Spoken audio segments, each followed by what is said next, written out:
élever le nom de Jésus, glorifier ses noms glorieux, parce qu'il mérite d'être célébré. Il est vivant, il est vivant, il est vivant, il est vivant, il est vivant, alléluia, alléluia, oh il est vivant, alléluia, alléluia, oh Maranatha, Maranatha, oh Maranatha, Maranatha, Maranatha, alléluia, alléluia, oh Maranatha, alléluia, alléluia, alléluia, oh il est présent, il est présent, oh il est présent, oh il est présent, oh il est présent, alléluia, alléluia, alléluia, oh il est présent, alléluia, alléluia, alléluia. Bien-aimés dans le Seigneur, bénissons le Seigneur. Glorifions ce nom glorieux car il nous a donné le souffle de vie, la bonne santé. Il nous a protégés dans toutes les attaques de l'ennemi. Combien de gens sont morts dans les hôpitaux, sont dans des endroits difficiles. Mais le Seigneur a permis que toi et moi nous puissions être enseignés pour la seule chose de la gloire du Seigneur. Voilà pourquoi élevons nos voix et glorifions ce Dieu merveilleux pour son amour infiniment varié. Au nom de Jésus, alléluia. Éternel Dieu de gloire, Dieu de bonté, je te dis merci, je te glorifie, oh Dieu, pour ce moment précis. Seigneur, oh Dieu, nous sommes devant ta face, oh Dieu. Seigneur, tu as dit là où deux, trois sont régnants, ton nom, tu es au milieu de. Seigneur, nous savons, oh Père, tu es au milieu de nous. Laisse que Père de gloire, oh Dieu, Père, et cette parole, oh Dieu, qui sortira de ma bouche, oh Dieu, puisse nous édifier, Père de gloire, oh Dieu, puisse Père de gloire, oh Dieu, nous transformer, Père. Toi qui es le roi des rois, le Seigneur de Seigneur, le Dieu de gloire, le Dieu de bonté, toi qui es plus beau que l'or, plus beau que le diamant, plus beau que précieux, Dieu, le Dieu de gloire. Seigneur, oh Dieu, en toi, il n'y a ni changement, ni ombre, ni variation. Dieu, tu resteras toujours Dieu Père éternel. Rien que toi, oh Dieu, qui a traversé l'être saint. Dieu le grand souverain sacrificateur sans l'ordre de Melchisédek. Dieu le Dieu véritable, le Dieu de sainteté. Gloire à toi, oh Dieu. Gloire à toi, oh Dieu, pour ton amour. Gloire à toi, oh Dieu, pour ta magnificence. Merci Seigneur Jésus-Christ. Amen. Amen. Alléluia. Est-ce qu'il y a la joie? Amen. Il y a la joie. Amen. Est-ce qu'il y a la joie? Amen. S'il y a la joie, applaudissons le Seigneur parce qu'il est merveilleux. Le Dieu de Dieu, le Dieu de gloire, le Dieu de bonté, le Dieu miséricordieux.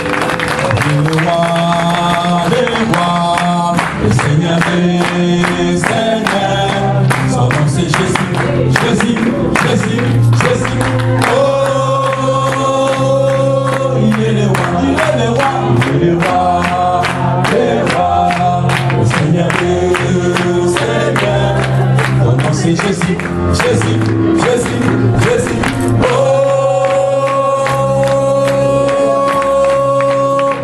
il est le roi. Alléluia. Bien, vous savez, le jour où il était mort, on l'a crucifié à la croix. On a écrit le roi des Juifs.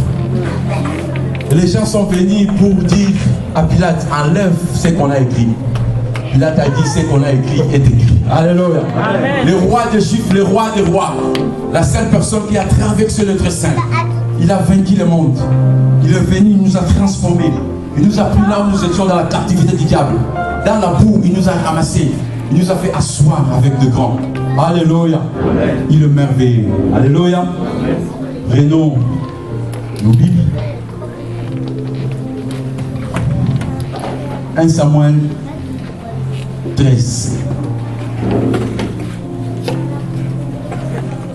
À partir du verset 15 jusqu'à 23. J'ai lu la parole de Dieu. Puis Samuel se leva et monta de Gilgal. À Gibéa de Benjamin, Saül fit la réfie du peuple qui se trouvait avec lui. il y avait environ 600 hommes. Saoul, son fils Jonathan et le peuple qui se trouvait avec eux avaient pris possession à Gibéa de Benjamin.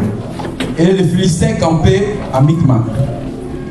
Il sortit du camp des Philistins 3 corps pour ravager. L'un prit le chemin d'Ophra vers le pays de Soal, l'autre prit le chemin de Bessoron, et le troisième prit le chemin de la frontière qui regarde la vallée des Tréboïm, du côté du désert. On ne trouvait point de forgerons dans tous les pays d'Israël, car les Philistins avaient dit, empêchons-les Hébreux de fabriquer des épées ou des lances. Alléluia. Je répète le verset 19. On ne trouvait point de forgerons dans le pays d'Israël, car le Philistin avait dit, empêchons les Hébreux de fabriquer des épées ou des lances. Et chaque homme en Israël descendait chez les Philistins pour aiguiser son seau, son oyo, sa hache et sa pêche. Quand les tranchants de pêche, des oyos, des tridents et des haches étaient émoussés, et pour redresser les aiguillons, il arrivait au jour du combat. Il ne se trouvait ni épée, ni lance entre les mains de tous les peuples qui étaient avec Saoul et Jonathan. Il ne s'en trouvait qu'auprès de Saoul et Jonathan, son fils. Un poste de Philistins vint s'établir au pays, au passage de Micmac. Alléluia. Alléluia. Amen. La parole que nous venons de lire, la Bible déclare, le Philistin dominait sur Israël. Et le jour-là, il arrivait au jour du combat. Il n'y en avait point de forgerons. Alléluia. La Bible déclare qu'il n'y en avait pas de forgerons. Et qui est forgeron? Forgeron, c'est celui qui travaille à la forge, au fer. Donc il n'y en avait plus de forgerons. Il est arrivé le jour du combat. Les enfants d'Israël n'avaient plus de paix, ni de lance.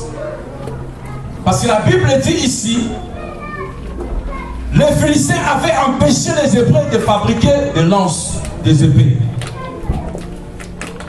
Les Philistins eux-mêmes, ils se sont dit, empêchons-le de fabriquer cela, parce qu'en faisant cela, le jour du combat, ils vont nous battre. Voilà pourquoi empêchons-les de fabriquer des épées et des lances. Et comme ils étaient dominés, ils n'arrivaient pas, parce qu'il n'y avait pas de forgerons. Il n'y avait plus de forgerons, car leurs épées étaient émoussées. Et pour redresser les aiguillons, il fallait monter chez les Philistins pour redresser les aiguillons. Alléluia. Donc, ils étaient là, malgré eux, ils ne pouvaient pas se battre contre les Philistins. Parce que les Philistins les avaient empêchés de fabriquer des lances. Alléluia. Et les Philistins sont campés où? À Micmac. Micmac veut dire trésor. C'est au nord-est de Jérusalem. Donc ils sont venus camper là à Micmac. Alléluia. Bien aimé, laisse-moi te dire, le diable ne viendra pas camper en dehors de ton problème, mais le diable viendra camper dans ton problème. Alléluia. Le diable viendra camper à toi si tu manques de faire des lances. Alléluia. Et qui est forgeron? Les forgerons, ce sont nous les chrétiens. Les forgerons, c'est nous, nous prions. Nous avons reçu Christ dans notre vie. Mais le diable ne nous laissera pas adorer le Seigneur. Parce que nous avons reçu le Seigneur. Nous sommes dit non, comme nous avons reçu le Seigneur, c'est tout, nous allons maintenant montrer, la vie sera en rose. Non, le diable viendra toujours camper à Micmac dans notre camp. Mais le problème est que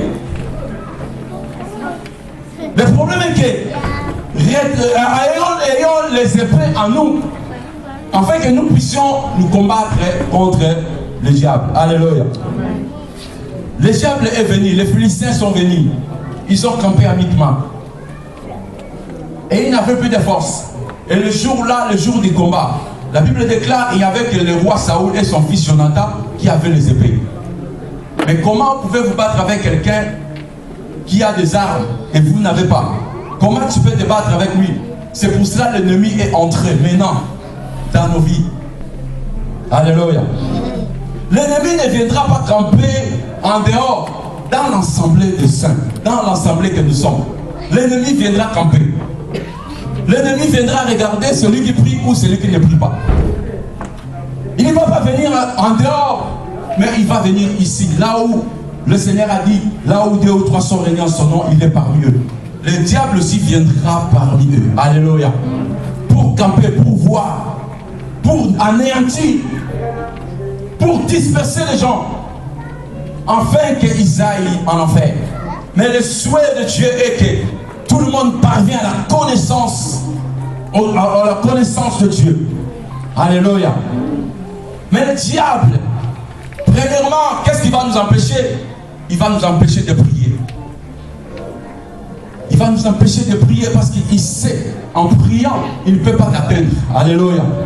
Il va t'empêcher, il va venir d'abord camper à Micmac. Il va t'empêcher de fabriquer les épées, de fabriquer des lances qui est la prière. Il va t'empêcher cela. Parce qu'il sait quand tu pries, la personne qui prie, il devient comme un feu. La Bible dit notre Dieu, il est le Dieu, le feu dévorant. Et quand nous prions, nous devenons le feu. Il sait que nous devenons le feu. Le feu, le dévorant. Dévorant veut dire manger. Mais quand nous devenons le feu, comme notre Dieu, il est le feu dévorant, le diable est aussi le diable. Quand il veut tenter quelqu'un, quand il vole la nuit, il devient le feu. Mais quand il vient en toi, il te trouve que Dieu est le feu. Il trouve en toi le feu de Dieu. Qu'est-ce que le feu dévorant va manger? Le feu dévorant va manger le feu. Quand il se transforme en feu, notre Dieu aussi, comme il est le Dieu dévorant, il va manger son feu. Alléluia. Voilà pourquoi beaucoup de gens s'étonnent. Chaque fois j'ai des menaces la nuit, des maris de nuit. Chaque fois j'ai des combats. Chaque fois je n'arrive pas à laisser la martyration. Mais parce que le diable est campé dans ton camp. Il t'a d'abord empêché de prier. Il t'a d'abord empêché de suivre la vie de Dieu, de marcher dans la sanctification. Parce qu'il sait quand tu marches dans la sanctification, tu dis non au péché, il ne viendra pas camper dans ton cas parce que tu es déjà devenu le feu. Alléluia. Amen. Quand tu deviens un feu, voilà pourquoi quand nous marchons, les sorciers nous connaissent et ils savent ce que nous sommes. Et quand tu marches comme ça, tu regardes, ils voient le feu en toi. Mais toi-même, tu ne sais pas. Mais ils voient le feu parce que tu te transformes. Tu deviens le feu. Mais il y a des chrétiens. Nous, les chrétiens, quand nous venons, ce que le diable va faire, il va créer des problèmes dans nos cœurs, dans nos entourages, dans l'assemblée, pour nous empêcher de voir le royaume de Dieu. Bien-aimé, laisse-moi te dire, le royaume de Dieu est là. Le royaume de Dieu, comme Jésus a dit, je m'en vais vous préparer une place. Je veux que là où je suis, vous y soyez ainsi. Le royaume de Dieu existe, mais le diable ne nous laissera pas entrer librement. Il va à tout prix nous empêcher de fabriquer des lances, de prier, de prendre la vie en possession, de prendre toutes les choses nouvelles. Le diable ne nous laissera pas. Voilà pourquoi vous voyez un frère qui était scellé dans la prière, mais à un moment donné, tu le vois comme ça, il est fini. Parce que le diable l'a empêché de prier. Premièrement, il va t'empêcher de prier. Moi, quand je suis quitté le Congo en 1993, je suis arrivé au Cameroun en 1994. Je suis venu avec les ailes du Congo. Je priais. Et il y avait une église là. Je prêchais même dans cette église là. Des exhortations. On m'a dit ici.